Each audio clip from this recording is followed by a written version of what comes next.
Dans cette vidéo, vous allez découvrir pourquoi certaines personnes restent pauvres toute leur vie alors que d'autres semblent avoir trouvé la formule pour accumuler des fortunes. Père riche, Père pauvre s'est vendu à plus de 26 millions de copies à travers le monde. On va voir notamment que le réel pouvoir ne vient pas du fait de gagner beaucoup d'argent, mais d'utiliser cet argent intelligemment.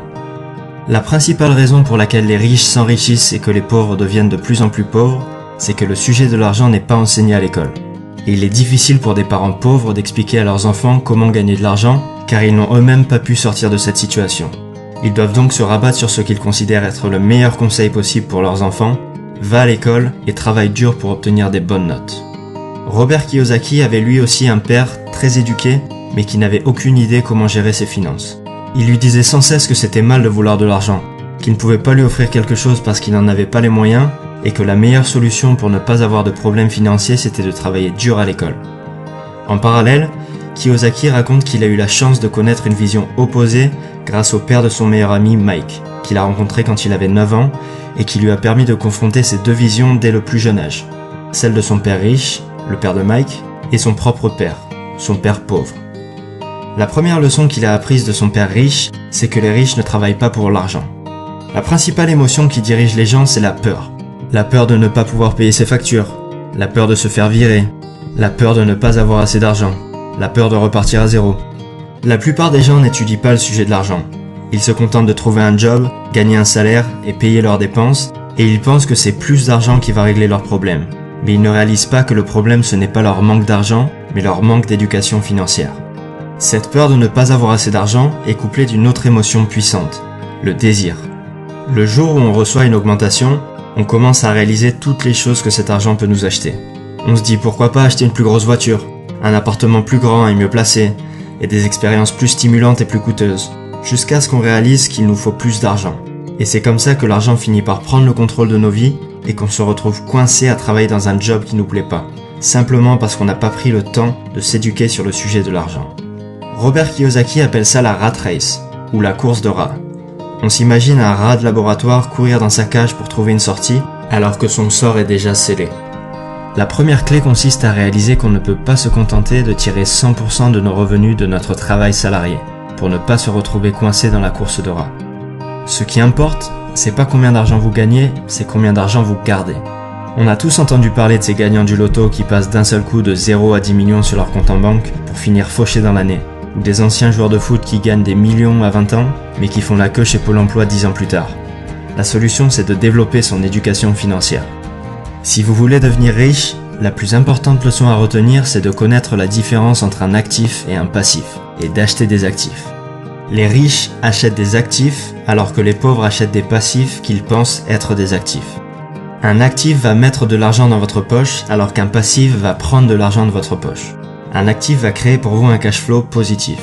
Si par exemple vous avez publié un livre ou un e-book de qualité pour un prix de 10 €, chaque vente créera pour vous une rentrée d'argent, ce qu'on appelle un cash flow positif de 10 €. Toute chose qui génère un cash flow positif est un actif. Si cet actif ne requiert pas ou très peu de votre temps, on parle d'un revenu passif, contrairement à un revenu actif comme un salaire pour un job qui nécessite votre présence. Si au contraire vous avez un abonnement de cinéma qui vous coûte 40 € par mois, cet abonnement génère un cash flow négatif de 40 € tous les mois. C'est un passif. Notez que c'est le caractère répétitif qui nous intéresse ici. Chaque vente de l'e-book va créer une rentrée d'argent et chaque mois d'abonnement va entraîner une sortie d'argent. Si on analyse comment une personne gère son cash flow, on peut rapidement dire si cette personne est éduquée financièrement et prédire son avenir financier. Ce qui manque dans l'éducation financière des pauvres, c'est pas comment gagner de l'argent mais comment gérer son argent. La plupart du temps, plus d'argent ne règle pas les problèmes d'argent. Pour rendre ça un peu plus concret, laissez-moi vous donner un exemple en imaginant le bilan financier de père riche et celui de père pauvre à leur sortie d'école. Père pauvre gagne tous les mois 1500 € grâce à son travail. Ces 1500 € servent à payer sa voiture, son loyer, ses repas et lui laissent un surplus de 200 € pour financer ses sorties du week-end et s'acheter des abonnements de télévision et le dernier iPhone.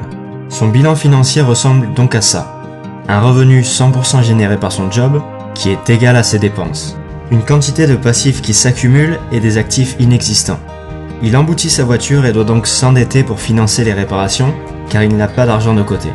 La seule solution pour sortir de cette situation est de négocier une augmentation ou commencer un petit boulot à côté pour arrondir ses fins de mois. Père riche gagne lui aussi 1500 € par mois. Il couvre également ses dépenses en nécessité, mais choisit de mettre de côté les 200 € de surplus tous les mois pour investir dans la start-up d'une amie en qui il croit vraiment. 2 ans plus tard, la start-up de son ami est enfin profitable et lui rapporte 500 € tous les mois, auquel s'ajoute l'argent qu'il gagne grâce à l'e-book qu'il a écrit sur sa passion, le trail en haute montagne, qui lui crée également un revenu secondaire. Il a investi 500 € qu'il avait pu mettre de côté pendant ses études dans des actions, mais les cours se sont effondrés et il a quasiment tout perdu. Mais ça n'a plus d'importance parce que Père riche a désormais, 4 ans après sa sortie d'école et grâce à ses 2 autres investissements, un revenu passif de 1500 €. Et maintenant que ses actifs lui génèrent un cash flow positif supérieur au cash flow négatif de 1300 € généré par ses dépenses en nécessité, Père riche a atteint son indépendance financière. Il peut choisir de continuer ou non de travailler dans son job. Son bilan financier ressemble donc à ça, un revenu qui provient pour 50% de son job et pour 50% de ses actifs, nettement supérieur à ses dépenses et beaucoup plus d'actifs que de passifs. Vous aurez atteint l'indépendance financière le moment où vos actifs vous généreront un revenu supérieur à vos dépenses. Si ce revenu est en plus passif et ne nécessite pas ou peu votre intervention, comme l'entreprise d'un ami ou l'e-book de l'exemple précédent, vous pouvez tout simplement faire ce que vous voulez de votre vie. Mais gardez quand même en tête qu'un revenu est rarement totalement passif et nécessitera généralement un certain degré d'intervention de votre part. L'exemple que j'ai donné est simplifié. C'est certainement très difficile pour certaines personnes de sacrifier une partie de leur revenu pour acheter des actifs, mais c'est néanmoins la seule solution pour sortir de cette situation.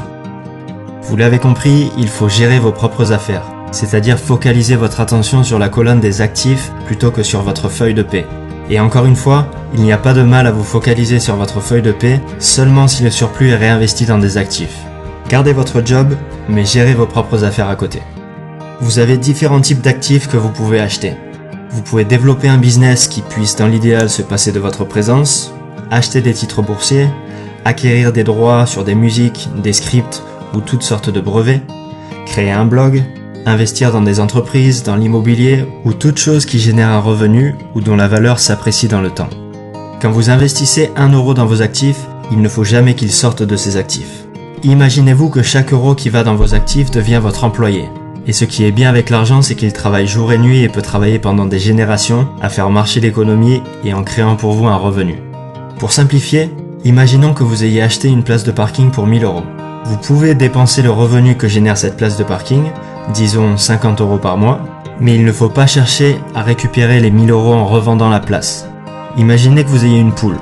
Vous pouvez soit décider de la garder pour récupérer tous les œufs qu'elle peut produire, soit la revendre pour le prix d'une centaine d'œufs, sachant qu'une poule peut en pondre 600 dans sa vie, qui peuvent eux-mêmes devenir des poules pondeuses. Ce qui peut paraître être une bonne décision à court terme n'en est pas une à long terme.